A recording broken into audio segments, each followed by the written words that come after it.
Hello friend, welcome back to our channel. This is Ashish. चलिए देखते हैं मार्केट कहाँ मोमेंटम कर सकता है, कौन से लेवल हमारे लिए कल के लिए इंपॉर्टेंट होंगे।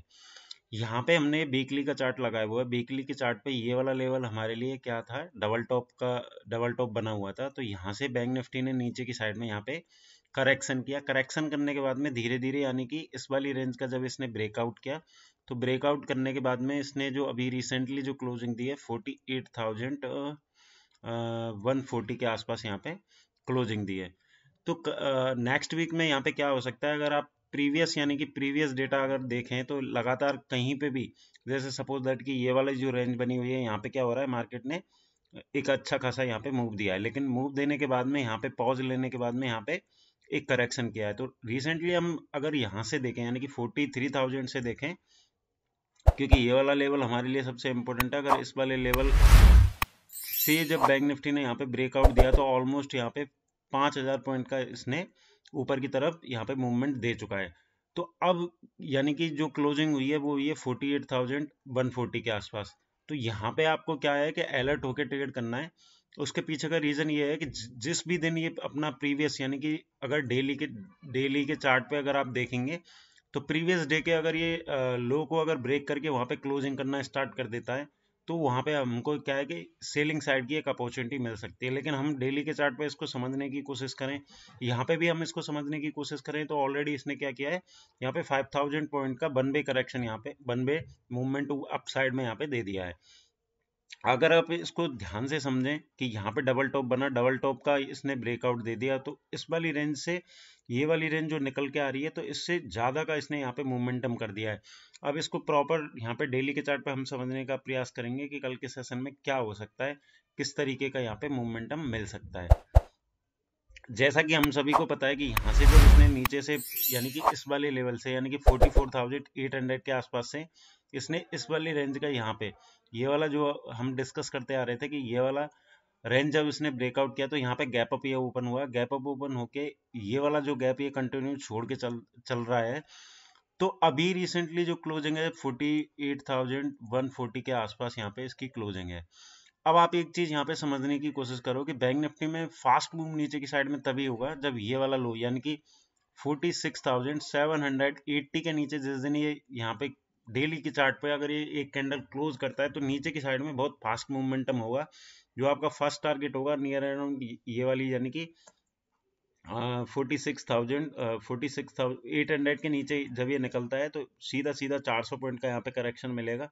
और इसके नीचे भी अगर ये कंटिन्यू करता है तो ये गैप फिल करने आ सकता है, जो कि बैंक निफ्टी को लेके आएगा 44,800 के आसपास। अब यहाँ पे आपको सबसे इंपॉर्टेंट चीज क्या देखनी है कि जब तक ये अपने प्रीवियस, यहाँ पे आप ध्यान से देखेंगे कि प्रीवियस डे के नीचे जब तक ये क्लोजिंग नहीं करेगा, यहाँ पे कहीं पे भी आपको क्लोजिंग नहीं दिख रहा है प्रीवियस डे के नीचे। जैसे ही उसको सपोज दैट कि ये इसका प्रीवियस डे है और प्रीवियस डे में इसने क्लोजिंग दे दी इस टाइप की, ठीक है। अब अगर इस टाइप की क्लोजिंग देता है और उसी यानी कि ये जो कैंडल इसने क्लोज करी है इसके नीचे, अगर उसको नीचे की तरफ फॉलो थ्रू मिलता है, तो आपको यहाँ से कम यानी कि 1,000 से 1,500 पॉइंट का यहाँ पे मूवमेंटम यहाँ पे आपको देखने के लिए नीचे की साइड में मिल सकता है। तो अभी अगर देखें तो हमने जो क्लोजिंग दी है 48,140 के आसपास यहाँ पे क्लोजिंग दिया है। तो कल के सेशन में किस तरीके से यहाँ पे ट्रेड हो सकता है कि अगर ये गलती से अगर ये गैप डाउन खुलता है, तो इस वाली जगह यानी कि इस कैंडल का जो लो है यानी कि 47,625, अगर ये अराउंड 700 800 के आसपास अगर ये ओपन हो जाता है गलती से, तो आपको क्या है कि यहाँ पे ये वाली रेंज अपन को आइडेंटिफाई कर लेनी है कि 47,600 को नीचे की साइड में ब्रेक कर रहा है या नहीं कर रहा है।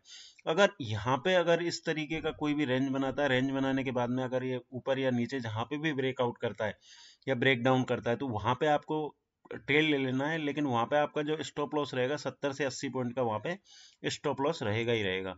तो ये चीज आपको बिल्कुल ध्यान में रखनी है। लेकिन 15 मिनट के चार्ट पे अगर हम इसको समझने की कोशिश करें कि किस तरीके से हम ट्रेड कर सकते हैं, तो ये 15 मिनट का चार्ट यहाँ पे ओपन हो गया है। यहाँ पे हमने क्या देखा था कि बैंक निफ्टी प्रीवियस डे में जब यहाँ पे ओपन हुआ था, तो ये वाली रेंज में इसने कंसोलिडेशन करके ये वाली रेंज में यहाँ पे कंसोलिडेशन ये हुआ है।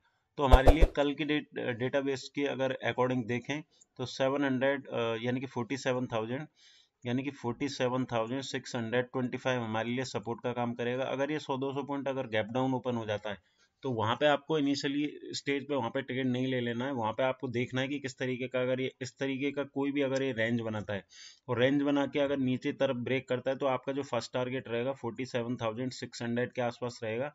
और ऊपर की साइड में अगर ये यहाँ पे फ्लैट ही ओपन हो जाता है, सपोज दैट कि यहाँ पे गैप अप ओपन हो गया, गैप अप ओपन होने के बाद में अगर ये इस तरीके से नीचे आता है और नीचे आने के बाद में यहाँ पे कोई रेंज बनाता है तो उस रेंज को एक साइड में ब्रेक होने देना है, या तो ऊपर या नीचे। तो अगर ये ऊपर की साइड में निकलता है तो यहाँ पे कम क्वांटिटी से आप बाई कर सकते हो, नीचे की साइड में अगर निकलता है तो यहाँ पे सेल साइड में आप देख सकते हो। तो ये चीज़ें हमारे लिए कल इंपॉर्टेंट रहेंगी। जो इंपॉर्टेंट सपोर्ट की तरफ काम करेगा वो 47,625, ये हमारे लिए इंपॉर्टेंट सपोर्ट की तरह काम करेगा। अगर इसके नीचे निकलता है तो हमारा जो सपोर्ट निकल के आएगा 47,500 के आसपास।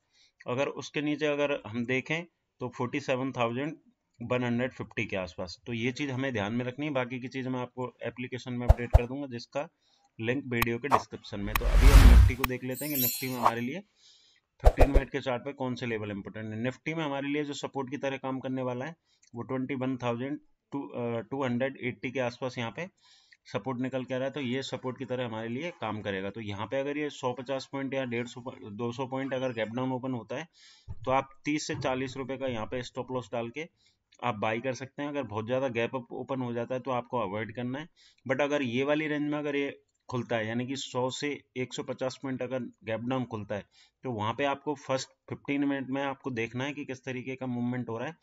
अगर ये नीचे की साइड में ब्रेक करता है तो आपको नीचे की तरफ में आप ज़्यादा मूवमेंट मिलेगा नहीं, क्योंकि 50 से 60 पॉइंट का ही मूवमेंट मिलेगा। तो सबसे अच्छा ये है कि अगर ये नीचे की साइड में मिलता है तो हमारे लिए बाइंग की अपॉर्चुनिटी बन सकती है। तो आज के लिए इतना ही। Thank you.